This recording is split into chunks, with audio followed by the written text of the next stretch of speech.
I just had the worst night of phantom pain I've had in a long time. The hard night was followed by a hard day full of zaps and zings in my dead foot. I'm sorely tempted to blame the storm, but like they say, innocent until proven guilty. So I'm going to put the weather on trial. You can be the jury. Allow me to present the evidence. Hippocrates observed an association between rain, wind, and chronic disease. Who am I to argue with a Greek physician from the 5th century BC? I'm not the only one hesitant to cross the father of modern medicine. More modern researchers have also noticed a link between pain and bad weather. Quote, patients in a trauma clinic frequently complain of increased symptoms on rainy, cold days, and we certainly seem to field more complaints on these days. I need morphine! Coming! Can't you just feel the exhaustion in that quote? Before amputation, I had a condition called complex regional pain syndrome, which affects the sympathetic nervous system. I dreaded storms, especially lightning. Storms made it feel like electricity was crawling all over my leg, punctuated by blasts of electrical surges. Kind of like when Emperor Palpatine uses his evil Sith powers on people. I remember one day there was a huge thunderstorm.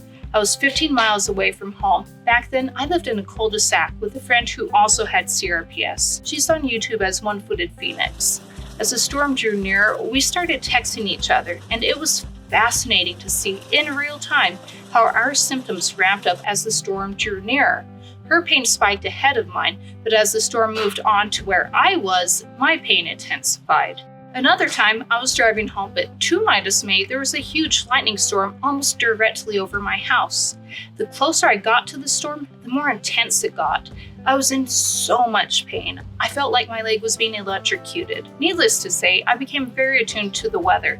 I was worried that I'd have the same experience after amputation. But thankfully, most of the time I'm okay, which is why last night's snowstorm took me off guard. I can't speak for all CRPS amputees, but the weather phenomenon is less frequent and less intense now that I've cut off the affected limb.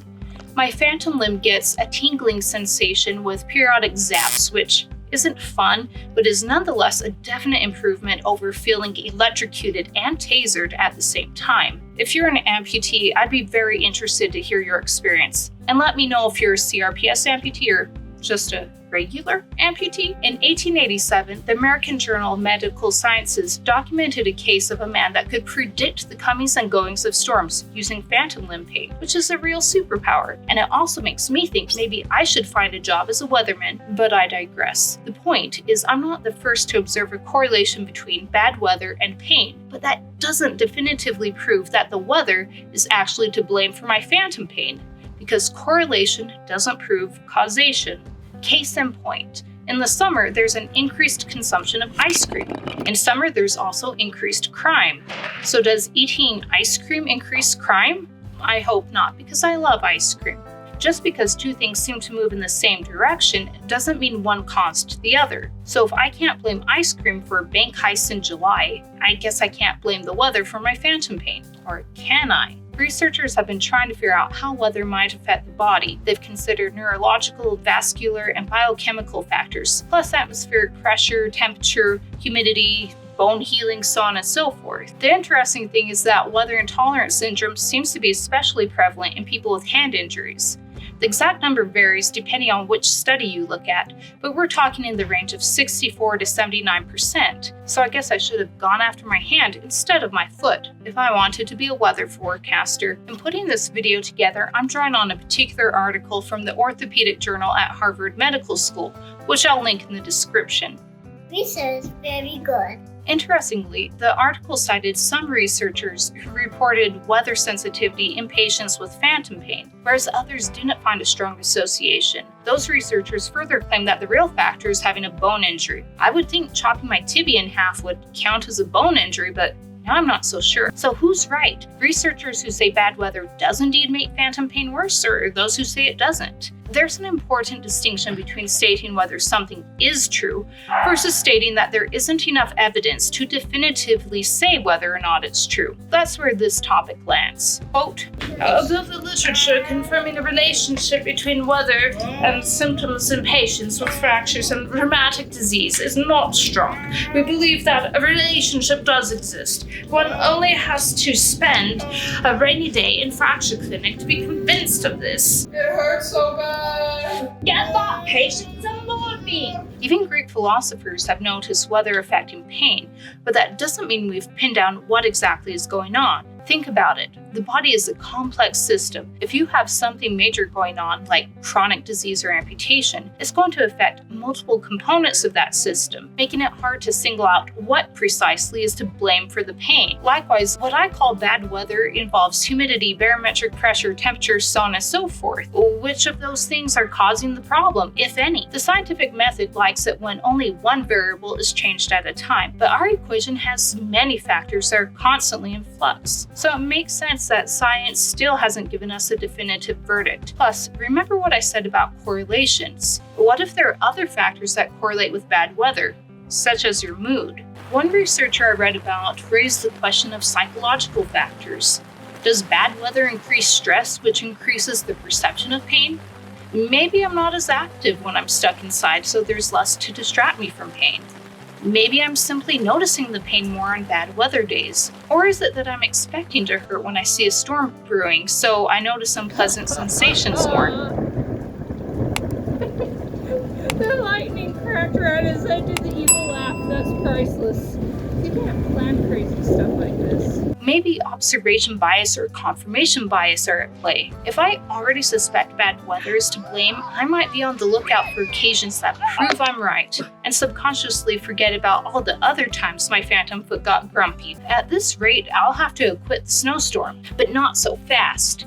I have a witness. You see, I texted one-footed Phoenix today and asked if her phantom foot was also bothering her. We don't live in the same town anymore, but we're still close enough that the same storms affect us. She said, quote, "Holy cow, I have not felt that much phantom pain in like 6 months. It was bad last night. The worst zaps were rivaling up there with the CRPS. I rest my case. Actually, not yet. I have more to say. While I agree with the concept that psychological factors can influence how much we perceive pain, I don't think that's the case with last night's Phantom Fest for the simple reason that I was unconscious, both figuratively and literally. I didn't know there was a storm, and I wasn't awake. I was in the middle of a dream. Knowing me, I was probably dreaming I was a ninja, when suddenly my leg got zapped. I didn't wake up immediately, but carried on with my nocturnal ninja adventuring amid increasing zaps. It's really hard to be sneaky when you keep yelping. Ow! So I woke up, only to realize it wasn't a bad dream, but I really was getting phantom zaps. I've said it once and I'll say it again.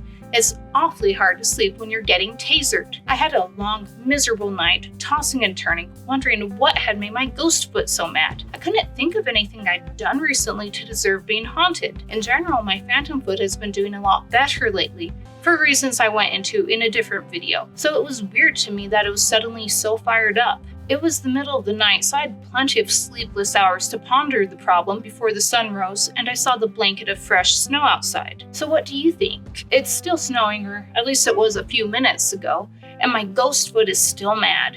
The scientists say weather sensitivity research is inconclusive, and they'd probably say I shouldn't blame the storm, but I insist that I was violently attacked by my phantom foot. The storm was an accomplice, and I have a witness to corroborate my testimony. Every lawyer knows the value of an expert witness, so after filming this video, I asked my surgeon if he thought the weather phenomenon was real. He answered without hesitation, and I quote, Absolutely. "Since 2 witnesses are better than 1, I also polled my physical therapist during our weekly torture session. He said that on stormy days, his patients definitely seem to complain more." I'm being tortured. Don't you hate it when people complain while you're torturing them? You're the jury. Tell me in the comments, is the snowstorm guilty as charged, or should it be acquitted due to insufficient evidence? If guilty, what should the punishment be? I can't wait to hear what you come up with. I'm Stephanina. I'm very frozen, but I thank you for joining me on my amputee adventures. If you have questions about phantom pain, here's the playlist. Or if you want to hear some more snowy surprises that go along with being an amputee, here you go. Enjoy! Whew, whose idea was it to film out here? Yours. Yeah, it was mine.